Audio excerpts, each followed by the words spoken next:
Well, wonderful. Thank you very much, Vlad. Here I am jumping on stage. We all kind of live in the virtual world now, trying to kind of sense how it was in real world, right? Well, first of all, I want to welcome everyone here. I'm super excited to actually see such a big, good crowd after summer. So it's back to school, kids back to school, and parents are back at work. So now it sounds like we've got a few months before New Year to do real work, right?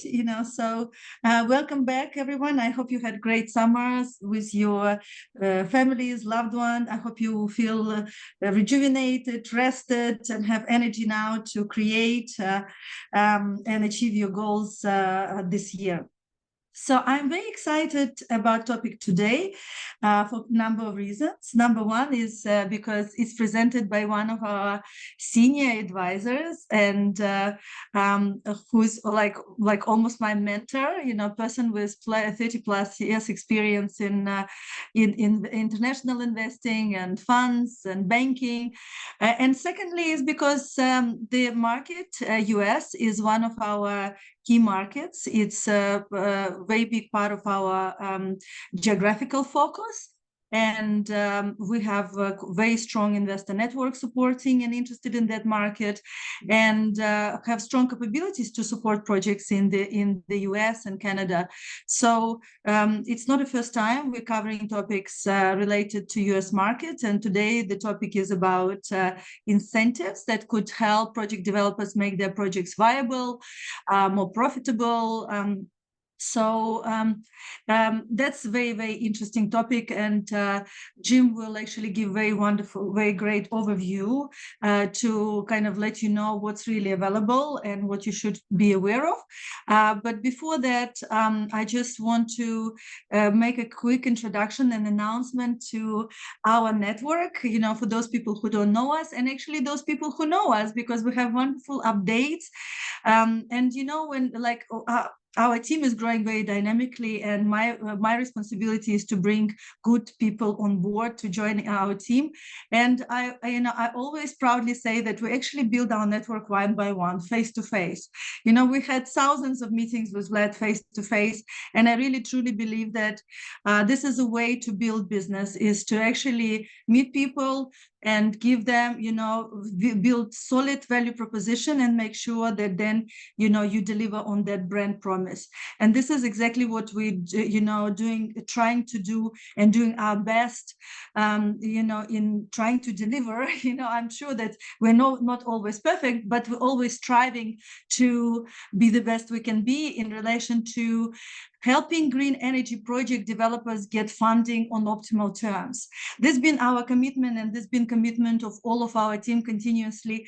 And so whether, whether it's equity or debt, structuring innovative funding solutions, or funding solution on optimal terms that gives green energy project developers good options to choose from, is our passion.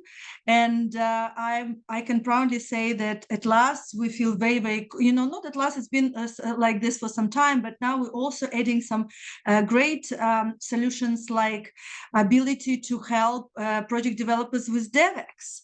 DevEx has been notoriously difficult to fund, and there are very, very few funders who are prepared to help project developers with DevEx. And many projects actually die and never go anywhere because there is not enough funding to push projects through initial stages of development.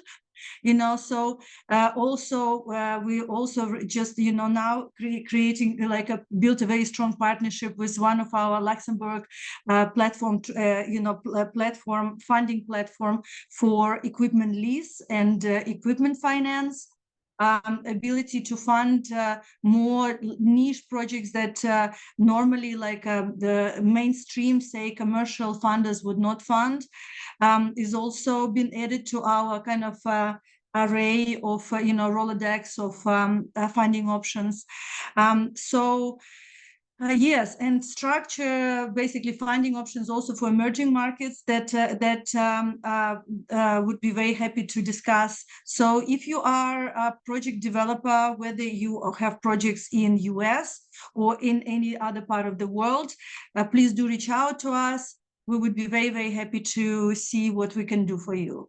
Yes, so with that, I'm thanking you for being here today, and very happy to invite to stage Jim Peet, as I just now mentioned, one of our senior advisors, a person that I'm very proud to have in our team, as I say, with 30 plus years of experience and huge wealth of not only commercial experience, but also experience in building teams and building relationships. Jim, thank you so much for being here. And thank you so much for, talking to our network today. Many people already know you, but I'm very happy to introduce you here at the stage today. Thank you, Jim, for finding time to, and all the preparation that you put into this presentation. So just before I let you, have the stage, just for those who joined later, because we, the audience keep growing. So for those who joined a bit later, basically for the questions that you might have to Jim regarding his presentation, please submit them through Q&A, and we will address them in the end of the presentation. Thank you very much, Jim. Please go ahead. Thank you. Sure. Thank you both. Thanks, Vlad, Oksana, and everybody who's listening. I appreciate the chance to talk to you about this topic today. Certainly, it's a complex area. There are a lot of incentives out there. And what I'd like to do is take you through this and give you a chance to hear my views on these incentives, how they work together in different technologies, and how to think about them, to give you a structure for how to think about them. So that's my agenda.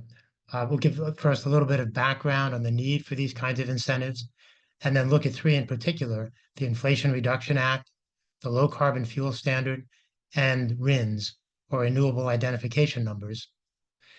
We're going to look at them primarily by seeing how they address each of several green technologies: electricity production, then three types of vehicle-related green technologies: the EVs, green hydrogen, and then just green fuels, and then carbon sequestration. Finally, we'll talk a little bit about monetization, and then we'll go into questions. So first, why do we need incentives? Well, obviously, emissions have been going up for years, and they continue to go up. And even if they relatively stabilize, it's still at a much higher level than anybody's ever seen, and the emissions are widely considered to be the cause of global warming. People realize that. There's a feeling of urgency to reduce emissions, and it's just very widespread. But it's not happening as fast as it needs to. Again, we all know this. The Paris Accord has a target to limit the increase in global temperatures by 2 degrees centigrade and ideally by 1.5. But the UN looks at this and says, while we're much better off than if we had no climate policies, we're not where we need to be yet. And why not? I mean, there are a number of reasons. There's a number listed here, and this doesn't even show probably the most important, which is technology. But higher cost is very much at the top of the list, or near the top of the list. So it's one we can address, one we can work with. Incentives do that. And we can see that looking at one of the historical uses of incentives, which is for wind energy. So these arrows show different times when incentives expired and then were extended. And you can see it's almost every time the production ramps up until the PTC, in this case, is about to expire, and it goes down in a period of uncertainty, and then it gets extended and the production goes up again, and that continues and continues. So incentives work. So they're a tried and proven approach. Going through these three specific areas, the IRA, the RINs, and the LCFS. IRA is across many technologies. It's got a lot of subsections within it listed here, not a complete list, but many of them listed here on the right. The incentives fall into, they address multiple technologies, but they fall into two categories in terms of their structure: the ITCs and the PTCs. The ITCs, an investment tax credit, is designed to help with the capital costs of a project. So the ITC is a percentage of the total project cost. Typically, it's the amount of cost that you would show capitalized on your balance sheet. So a percentage of that. The production tax credits, or PTCs, are once you're up and running, so they give you a credit per unit of production, and it's ongoing. Dollar-wise, you probably get a lot more from a production tax credit, but you get it sooner from an investment tax credit. You can choose one or the other. You don't get both. And you can choose, in the case where there are multiple PTCs that apply, you have to choose one. There's no stacking allowed. There is stacking allowed with these other programs. So you can also get RINs and LCFS credits if they apply. While the Inflation Reduction Act typically works in the way of tax credits, the RINs and LCFS are coupons essentially assigned by the government, and those coupons have value because of mandates that they must be bought by some obligated party. So they help in a different way than tax credits do. But it's a lot of complexity with all of these different programs. When I think about the technologies that they're applied to, I think it helps to group them in the way that I've done it here. So because this is the way, these are the groupings that these incentives apply to. So there's incentives that apply to electricity production. And really it's designed to be technology independent. So it doesn't care whether the technology is solar, wind, if it's electricity generated off of MSW, geothermal, whatever. If it's generating electricity or related to electricity with battery storage, then that set of incentives applies. The next three relate more to vehicles. There's electric vehicles, green hydrogen vehicles, and substitute fuels for existing vehicles. They're incented somewhat differently because they have different challenges. In the case of EVs, you don't have any need to produce the fuel. It's electricity that will get produced somewhere, but you do need a fueling infrastructure to get it to the stations or to the cars, and you need incentives for the vehicles because of price. Green hydrogen, you have those two challenges, but you also need the fuel production. And with green substitute fuels for internal combustion engines, you have the infrastructure and you have the vehicles. You just need the fuel production. So they're all three treated differently. And then there's carbon capture, just a different topic. That's when you already produced the CO2. How can you either get rid of it at the point of production or take it out of the air? Combining these, you get this table. So looking at electricity production, on the left-hand side, electricity production, the electric vehicles, et cetera, that we talked about, and across the top, the IRA programs divided into ITCs and PTCs, and then the other programs, LCFS and RINs, and showing where each one applies. So the rest of this presentation is mostly going through each of these 5 categories of technology and talking about the incentives that apply to them. Starting with clean electricity production. Electricity production is a little bit different from some of the other areas because the technology is pretty well established in many cases. Solar, wind, those are proven technologies. They're financeable at low IRRs because they are considered to be not risky in any way. So the cost incentives can help directly. The technology risk not being there means cost really is one of the major areas. And solar was one of the big initial beneficiaries of the IRA in particular. The key incentives are these two: the 48E investment tax credit and the 45Y production tax credit.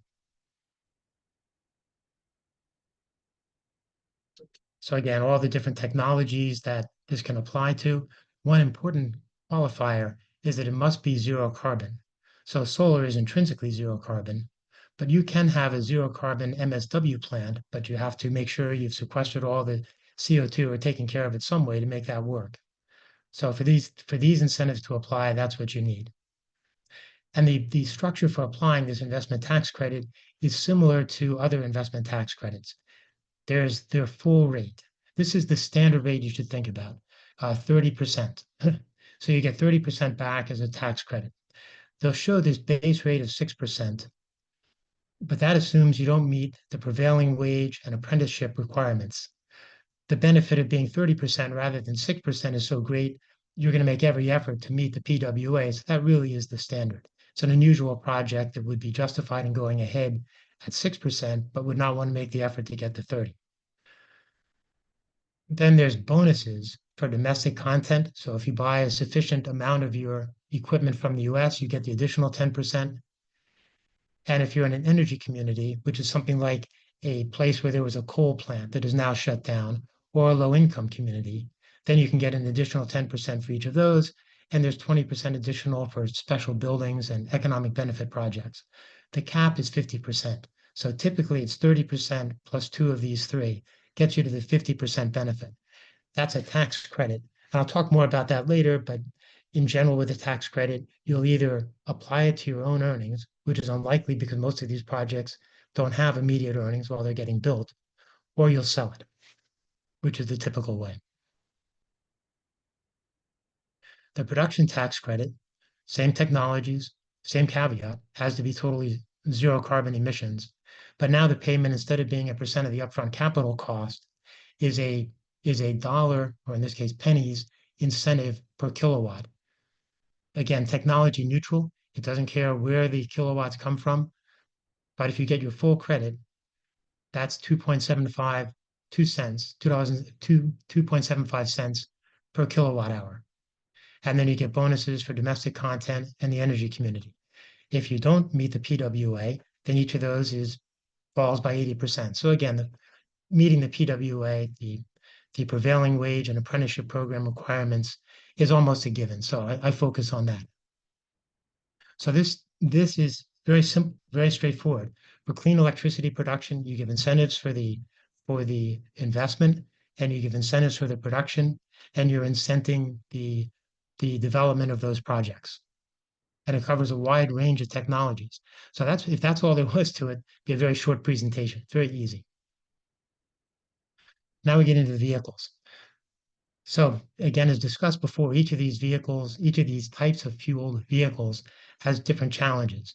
So with electric vehicles, they're clearly technology challenges. I mean, it has to work in cold weather. It has to be charged quickly or more quickly to be useful everywhere. But from the standpoint of the non-technical challenges, the fueling infrastructure and the pricing to consumers are the key areas of obstacles to more rapid rollout. So you have the incentives for the charging stations. You have the 30C, which is an incentive for charging stations in the IRA, and LCFS also benefits charging stations. And then you have programs for end users to try and stimulate demand for vehicles. The ITC, so this is an investment tax credit for building charging stations. And you're typically the same kind of 30%. You'll see that number come up again. And if you don't meet the prevailing wage and apprenticeship, you're down at 6%. The total credit is limited to 100,000 per any single item, so a charging station, but you can get up to 100,000 per charging station. So that's a direct benefit designed to encourage the build out of infrastructure. The LCFS, this only applies in California. The LCFS is a California program. RINs is federal and national. LCFS is California. But because California is such a big state and so active and advanced in the way that they are helping to provide incentive infrastructure, they sometimes serve as a model for other states. Oregon and Washington State have followed with programs similar to LCFS. So the LCFS program, with respect to charging stations, it's somewhat of a complicated formula. LCFS is really based on the amount of CO2 reduction measured in tons of CO2 reduced versus some standard. And in the case of the charging stations, the credit is a production credit, and it amounts to every time that a charging station is used, it's $1 per 25 kilowatt hour charge.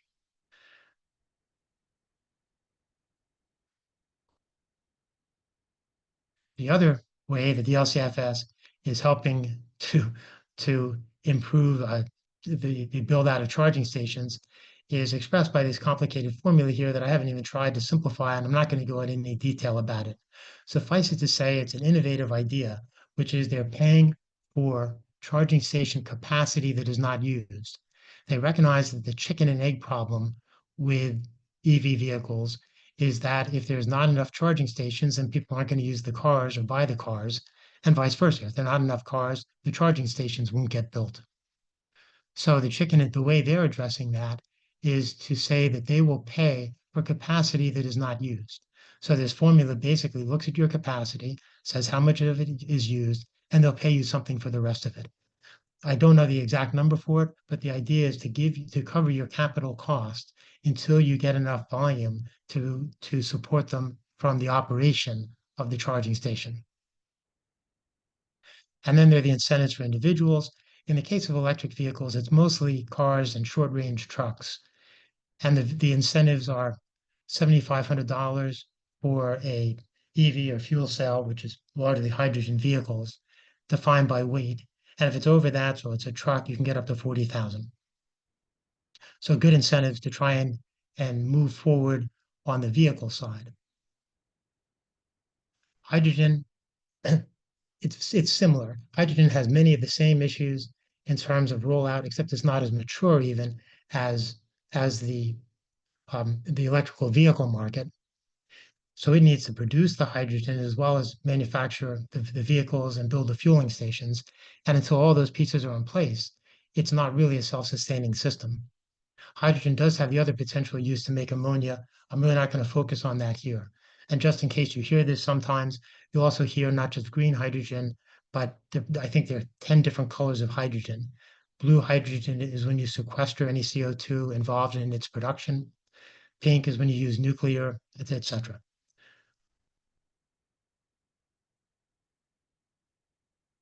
Looking again just at the chain of what's needed and the incentives. So the vehicles are the same incentives we talked about before.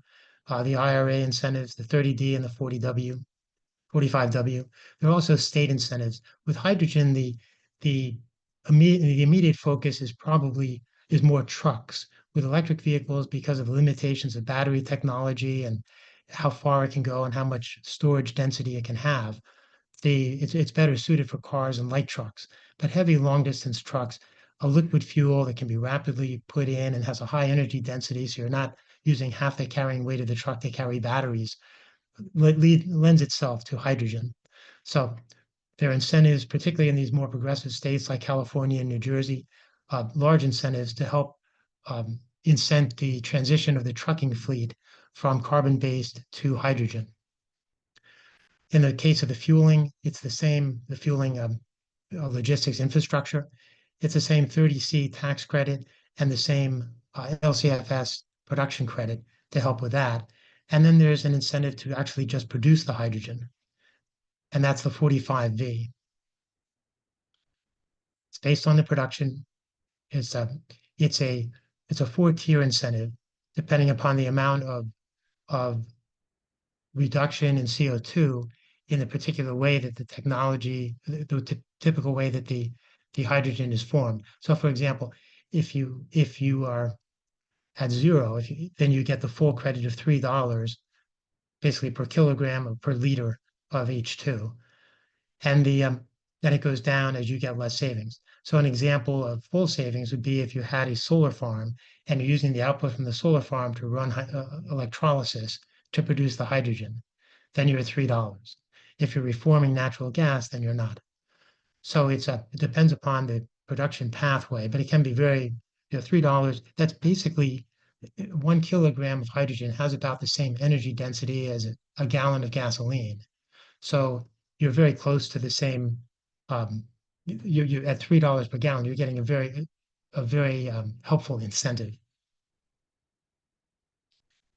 And then green fuels. So green fuels, the infrastructure is in place, gasoline stations everywhere, and cars are in place, the internal combustion engine that use these. So this is about finding fuels that run greener, but take advantage of all that existing infrastructure.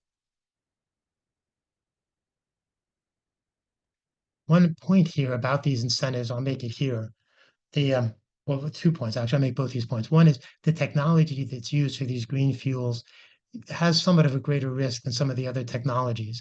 It uses organic feedstock, like if it's using MSW or municipal solid waste, then the feedstock can be more variable and that can affect the outputs. You have these technology issues in providing these green fuels. And then you have an issue with the incentives.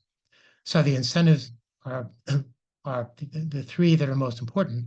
The 45Z is actually only in place right now through 2027.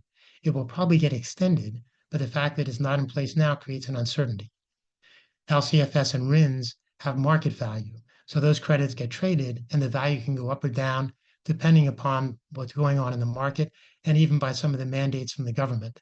So they don't have the same certainty as $1 per gallon, and that lessens their impact in jumpstarting this market. Looking first at the 45Z credit. So this is again intended to be technology neutral for any transportation fuel with zero or low greenhouse gas emissions. So there's a list of the different types there. Hydrogen is not included because it already has that separate, more lucrative subsidy. This replaces several things you might have heard of, the blender tax credit or the 40B credit for sustainable aviation fuel. Those expire at the end of this year, and they all flow into the 45Z. 45Z for non-aviation fuels can be up to $1, and for aviation fuels up to $1.75. And it's based on basically the amount of carbon emitted, with 50 being a baseline number that's felt to be a standard for existing fuels. So the percentage increase as you improve from that, from 50 to 40 to 25 to 10 to 0, you go from 0 up to 1 in terms of the amount of the benefit you get off of that dollar. Low carbon fuel standard plays a role here too. So this operates off of a credit system. So it works off of a carbon intensity score. So you get a carbon intensity score based upon the kind of technology you're using to create the fuel and the total beginning to end carbon production that takes place in producing that fuel, all the carbon that's generated. And then the credits that you get trade, so there's a value to the credits. So depending upon the pathway that you have and the corresponding CI score and the number of credits you get and the value of those credits, that determines the value of this to your project. The pathways, there are a lot of them. These are pathways for each of the different kinds of output that you can have. And you say that there are marks on each of these bars, and each of those marks is a pathway. The pathways at 100, that's basically the amount of CO2 generated by by gasoline. So if you're at that level, you're not getting any savings and there's no value. But if you have another system, you might cut the amount in half. That would take you down to 50 or so. If you take it to 0, that means that the fuel that you're producing has is producing no emissions. It's net 0, but it goes negative. So some of these technologies will use fuels that otherwise would create CO2. So they're actually reducing CO2 below 0. They're sucking CO2 out as part of the production process. And that gives them more value.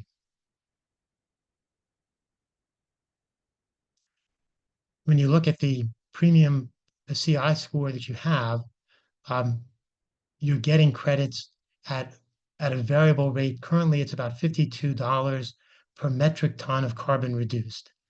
So just to put this into numbers, for those of a way of thinking about this. So gasoline creates about 9 kilograms of CO2 per gallon when it gets burned. So to save 1 ton of CO2, it's about 110 gallons. And that $52 divided by 110, so it's about 47 cents per gallon. Now that assumes that your fuel has the same energy density as gasoline. If you have a lower energy density, then you would take more gallons of your fuel to get this savings, and your saving per gallon of your fuel would be less. So that energy density factors in here too. But the savings can be quite large if you get to, or the value can be quite large if you get to a sufficiently negative CI score. The next standard, renewable identification numbers. So these are a federal program, not just California like LCFS, and they are a way of incenting the production of various alternative fuels. They use a different structure than LCFS. So the way the RINs work, there's a renewable fuel producer, and that producer is given RIN credits for the amount of renewable fuel that they produce. There are non-renewable fuel sources, refineries or importers, and they get an obligation to buy a certain amount of these RINs. So the RINs flow through the system to a blender. The blender combines the renewable fuel with the non-renewable fuel. And in doing that, they also are able to separate the RINs. The blended fuel goes out to the service station. The RINs get here, and they're bought by these non-renewable fuel sources to fulfill their obligation. The way this typically gets financed to the renewable fuel producer, since that's a complex system, is basically they'll get a contract with someone who's going to buy their fuel, and that same group will buy their RINs. So they'll get the money as they generate the RINs, and the blender and everybody else will take care of it later.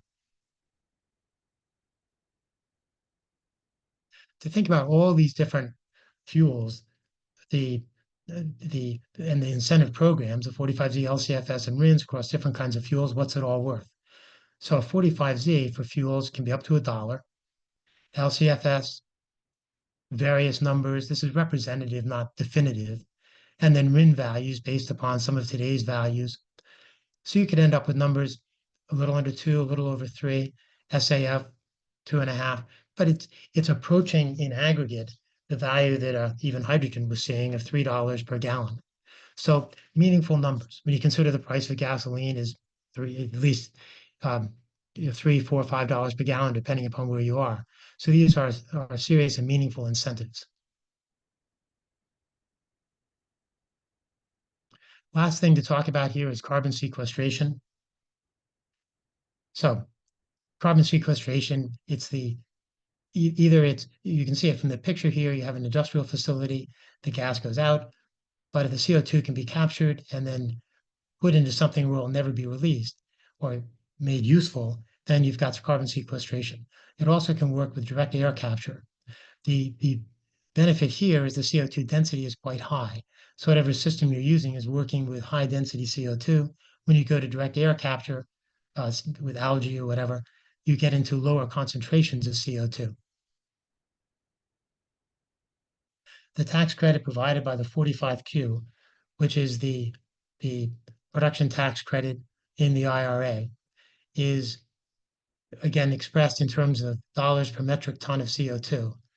And you have different ways that it can be done. It can be just geologically sequestered. It can be worked with enhanced oil recovery, or it can have some other qualified use, and it can also be direct air capture. Just to give a dollar sort of assessment of that, a mid-sized cement plant might be 1,000 tons a day. If there's 1 ton of CO2 per ton of cement, then 365,000 tons of CO2 per year, something on the order of $30, $40, you're talking 10 million plus of the credit amount. So that's very significant. So if you were able to take all the production, all the output of the carbon output of a cement plant and sequester it, there's a $10 million benefit for that. LCFS also helps on this. They're primarily focused more, as I understand, on direct air capture. And again, it's one of their more complex formulas. Direct air capture is not taken off very much yet, but they have that as a goal. Just to quickly hit on other things that I haven't talked about, the IRA, I did talk briefly about the 40A and 40B. Those are expiring programs getting replaced by 45Z. Two things I didn't talk about at all, 48C and 45X. These are addressing a different problem that the IRA was focused on. It's the supply chain for the equipment that makes these green production facilities possible. The most obvious example, and I think the one that was the focus, was solar. So a huge percent of the solar supply chain for panels and cells, et cetera, is in Asia, and a huge percent of that is in China. Given the stress that we sometimes have, that the US sometimes has with China, the IRA was designed so that there would not be the vulnerability of being entirely dependent upon China for this product. So the 48C was intended as an ITC to incentive the development of plants in the US that would manufacture the panels and the cells, etc. 10 billion was allocated for it. 4 billion has been actually assigned to people, and 6 billion is in process now with an application deadline of mid-October. Much of this went to larger companies that can make large plants already established, and the remaining part of it, we'll see how it gets allocated, but it's going to be allocated very soon. So it doesn't have that much application going forward unless they re-up the incentives, which is possible, but has not been done yet. The 45X is the tax credits. There's a whole panel of the tax credits that are available under the 45X. It's based on unit of production.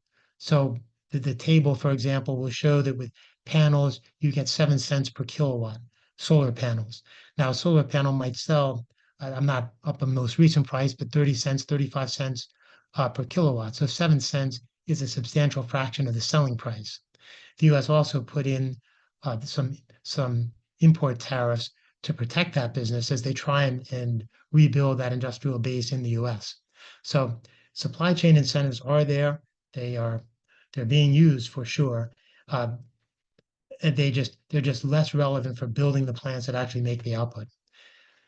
And then I wanted to mention a little bit the loan programs. It's not a focus here because these require an application, as does the 48C, by the way. Whereas most of the credits that I talked about before in the IRA and the others, you get them because you're doing the activity that they're promoting. But here you have to actually go through an approval process. But it again can be useful. The Greenhouse Gas Reduction Fund, you may hear about it. It's not directly relevant because it gives grants to entities that will help provide financial assistance. They're really providing grants to financial intermediaries rather than direct grants. The DOE Loan Program Office, or LPO, it's a large program. I saw the number in one location of 400 billion, and some 70 billion has been allocated. It's been around for years. It's done a lot of work that's helped a lot. It got infamous for a little while because of the Solyndra solar company, which ran into problems, but that's a little atypical. I think it's got a pretty decent track record for large scale projects. So if that's the path, if you have time for that kind of thing, you can make the application. That's another thing to consider. Now, briefly, monetization. So this particularly applies to the IRA programs. So IRA, you're going to get tax credits, but if you're starting a new project, and the only way you can get money out of it is to offset taxes, it's going to be several years before you get that benefit because you're going to have a lot of write-offs that will already be in place and the tax credits won't be additive. They'll be additive to that, but the net impact is you get it later. So recognizing that, the IRA includes within it the ability to do a credit transfer. So you can sell all or a portion of clean energy tax credits, both ITC and PTC, to it must be to unrelated parties. It must be done on a cash basis. It can only be done once, but that would allow you to do it. For the ITC also, there is a clawback. This is true whether you sell it or not, but there's a clawback on the ITC credits over 5 years. It's particularly applicable if you sell it, because if you start a project and the project has failed, then you'd have a bankrupt entity and the IRS would have a hard time collecting. But if it goes to a counterparty and they now own the tax credit, there can be a clawback if your plant does not operate for at least that 5-year period. It's a linear decline, so each year it goes down by 20%. The value you'll get for that tax credit is dependent upon how the market views the likelihood that the project will get done and or to put it the other way, the risk that it won't get done. So for the most part, it's either a strong counterparty or the project is so close to being done or it is done so that that risk is minimized for the investor. When you get to that point, the pricing is typically 90 cents in the 90s per dollar. What that means, though, is this is not an equity substitute for new projects. It's really a return enhancer. To be an equity substitute, it would have to apply earlier in the life cycle of the development. But as it is right now, really to get value out of it, you should plan on getting all the equity that you need. And then some of that will get a more rapid payback because of the sale of that tax credit, or maybe they can even use it themselves. There's one other way of getting paid you might hear about, which is the direct pay refund. That really only applies to government entities and a few other select entities. And the idea is if the credits exceed their tax liability, they can get dollars back directly. It doesn't apply to most of what we do in the commercial world.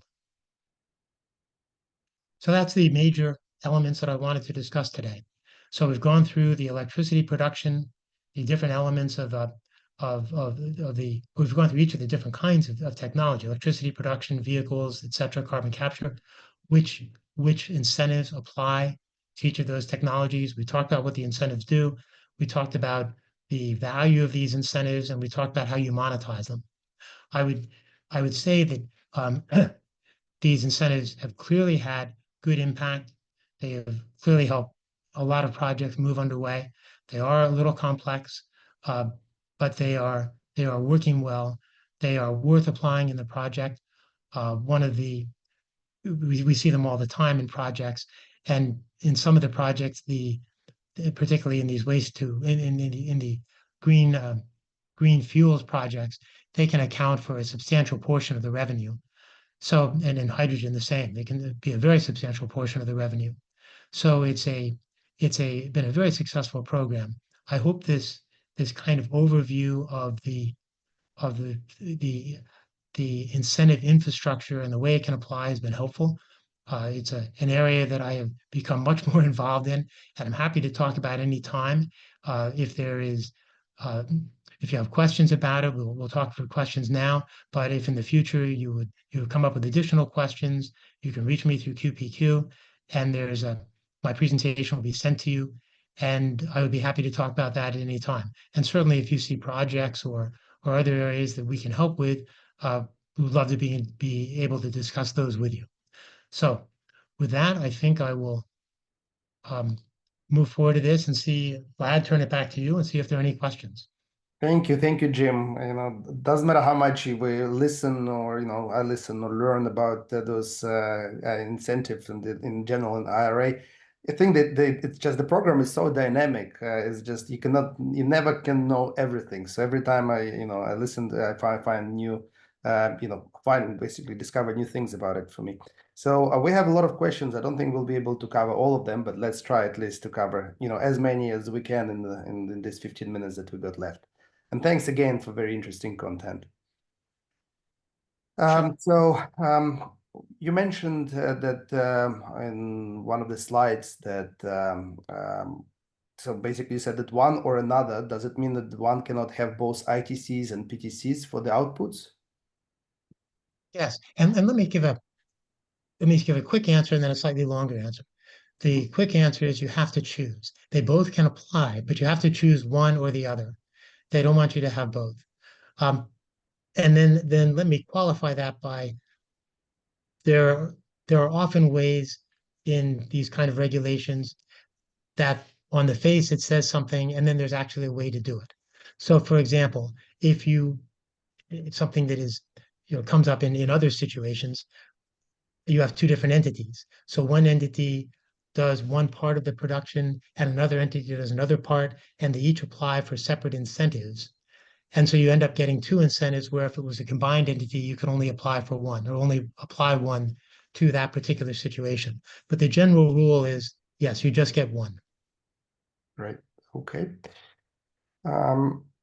Is carbon capture incentive 45Q limited only to carbon capture and storage or even carbon capture and usage? So CCS, CCU. I believe it's carbon capture and usage as well, provided the usage takes the carbon out of the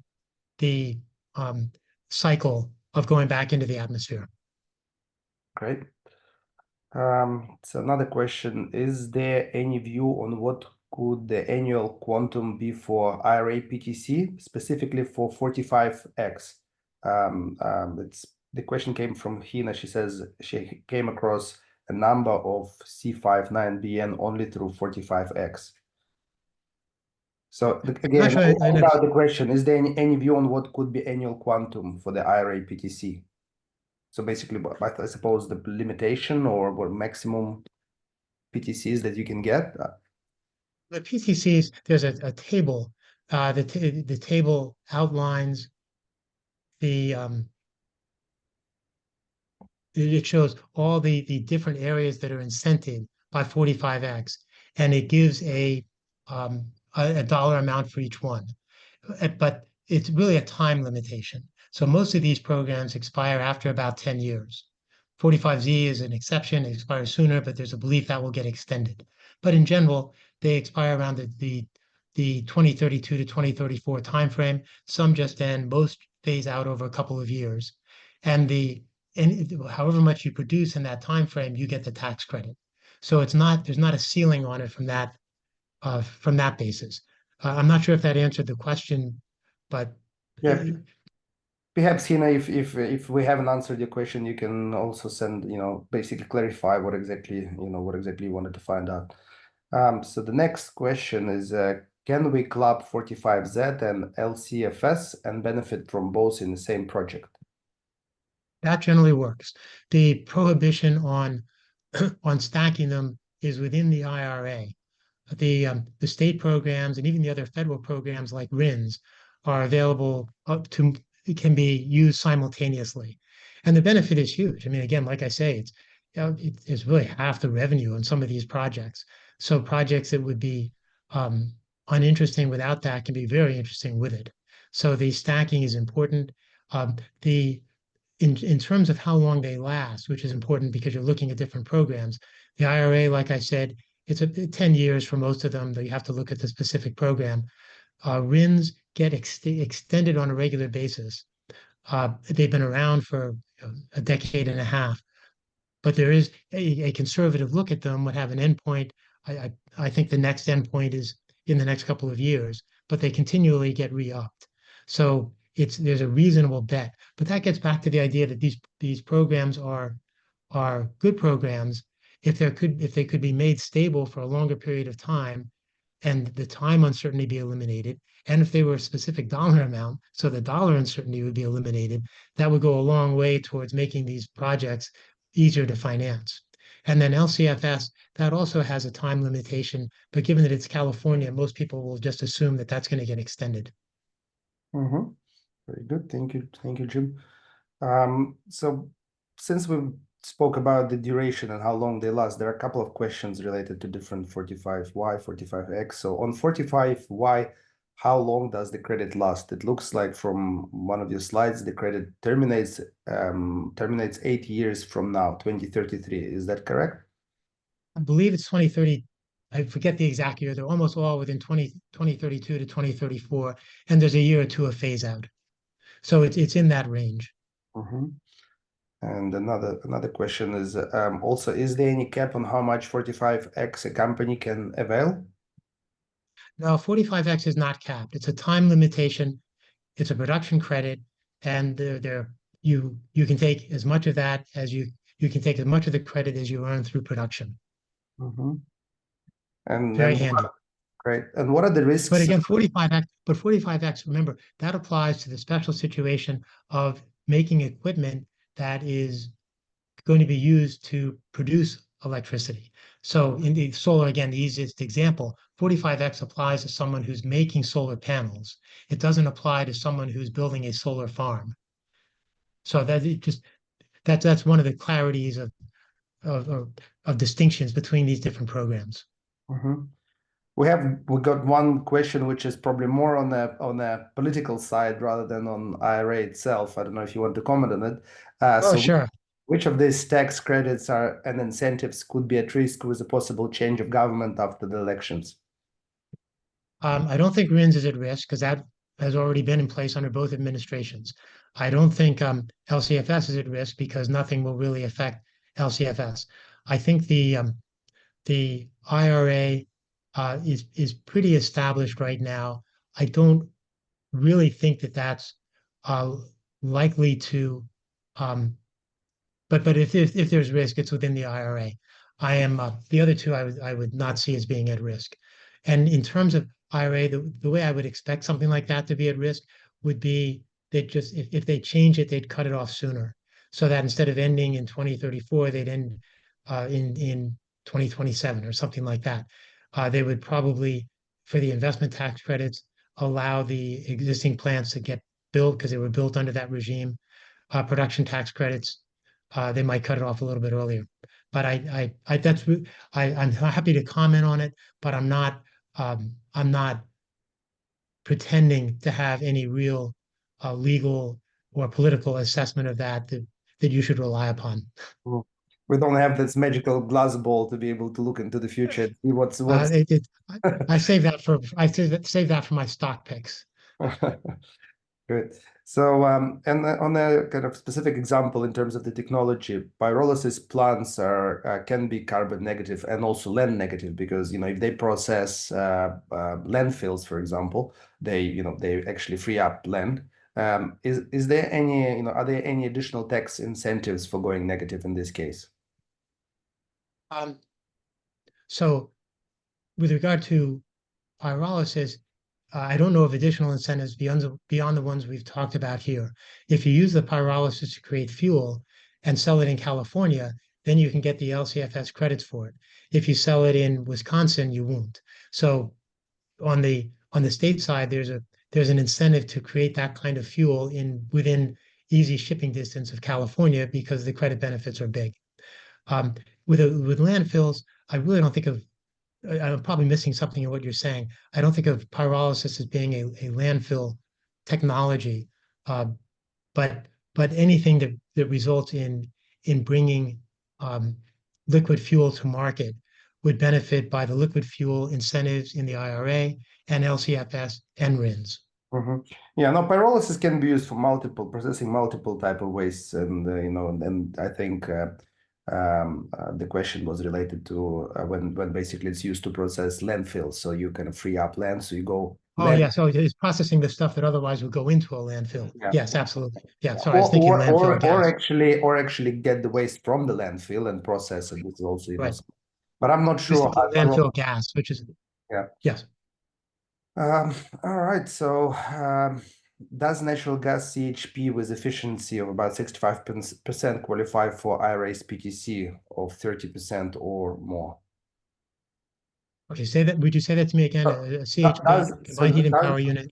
Yeah, does natural gas CHP with efficiency above 65% qualify for IRA's PTC of 30% or more?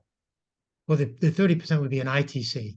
And that would be, but the challenge is if you're using natural gas, then you have to do something to make yourself zero emission. So the electricity incentives that are there are in place to incent zero emission electricity production. They don't, in the case of the fuels, the liquid fuels, it can be low emission. It doesn't have to be zero. But in the case of electricity, they're saying it has to be zero emissions. So I think anything that's based on fossil fuel would have a hard time qualifying for those credits. Okay. Also, one of our long-term clients, Craig, is asking, there was no reference in your presentation to RECs, renewable energy credits. Is this still a viable option for certain states in the US? I'd have to look into that. I don't have an immediate answer on that. Okay, great. We'll get back to you on this. So now, what are the key risks to unlocking 45X for a battery manufacturing company, for example? Really, it's not much of a. If you can get into production, you should get the credit. That should be a fairly standard thing. So the risk would be, will you get into production? But if you can get the financing, get into production, and start producing that output, then you should get the credit. It should not be a risk area. You have to make sure you continue producing it in order to get it. That's the value. And if you want to sell it, then you'll probably have some discount, but it's not, once you're producing, it's not a big discount in terms of if you want to monetize some of that by selling the credits. Again, you can sell either the ITC credits or the PTC credits. So PTC, if you want to monetize it, you have to have a discussion about how much you're actually going to produce each year. You have to get the investor comfortable with that, and then you agree on a discount, and then you can get that money up front. And please, can you confirm that 45V credits can be used to produce hydrogen? then you can produce e-fuels using CO2 and also receive 45Q credits for sequestering CO2 into the fuel, basically producing e-methanol and e-SAF. So you can use 45 V credits as part of producing hydrogen as I think it's an intermediate step towards producing the fuel and the fuel cell. But if you're producing the hydrogen, you should be able to get that credit. That's one of the situations where setting up perhaps a separate entity might help. One entity produces the hydrogen, another entity does something else. But that would be a legal question you'd have to run by a lawyer in terms of the specific way you do it. But you should qualify for the 45V credits. The 45Q credits for the sequestration, it's again kind of an intermediate step. If you're putting together a plant and you get 45 and you have some emissions and you take care of those emissions and you get credits for something else, the ability to take can you simultaneously, for example, if you do that to create electricity and you sequester the CO2, I'll have to check that. I will check that. We have time to cover one more question. So in terms of the fuels that can fall under the IRA, green substitute fuels, which ones qualify as green substitute fuels? Hydrogen is mentioned explicitly. Would biomethanol qualify for the full ITC and PTC? Similarly, would monoethylene glycol or synthetic diesel produced from any type of waste qualify for ITC and PTC? Pretty much, though, for the green fuels that are going into an internal combustion engine, there's not as much of an ITC credit.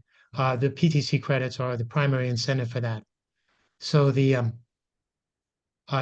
it may be that there's some ITC in there, but the primary ITC, the 45, the primary ITCs are there are three. There's the 48C, which is designed for reinvigorating the supply chain. There's the 48E, which is designed for electricity. And then there's the 30C, which is for fuel charging stations. There's not an explicit ITC to support the production of green fuels, but there are a substantial number of production credits or production-like credits with the LCFS and RINs to support green fuels. And then in general, those will apply to just about any kind of green fuel. So for the LCFS pathways, for example, remember there was a list on that chart of 15, 20 different kinds of fuels that different pathways have been developed for. So LCFS will be widely applicable. And the IRA, the IRA incentives are designed to be technology neutral. They just want, for the same energy you get in a gallon of gasoline, they want there to be less emissions. And if you can do that, then you're satisfying what they're looking for. RINs is maybe a little bit more restrictive. It has cellulosic and then it has renewable diesel. But as long as you're getting an output that fits into the RIN standard, they're not going to care how you make it. Perfect. Thank you, Jim. Well, time flies when you have fun. I definitely enjoyed today's webinar. Learned a lot. Really appreciate the time you put in and then the content you prepared and the way that you always explain it. It's nice and easy to absorb. So thanks again to you. So in the chat, we have uploaded Jim's slides and also our kind of general presentation and few useful links where you can learn about our referral program, about how to submit projects. Please, you can download those slides and links through the chat section. And for those who missed part of the presentation or registered but were not able to join, we will be sending a recording of this webinar. Thank you to everyone for attending, and thanks, Jim, for preparing this presentation for us. It's my pleasure. Thank you, everyone. Cheers. Bye-bye.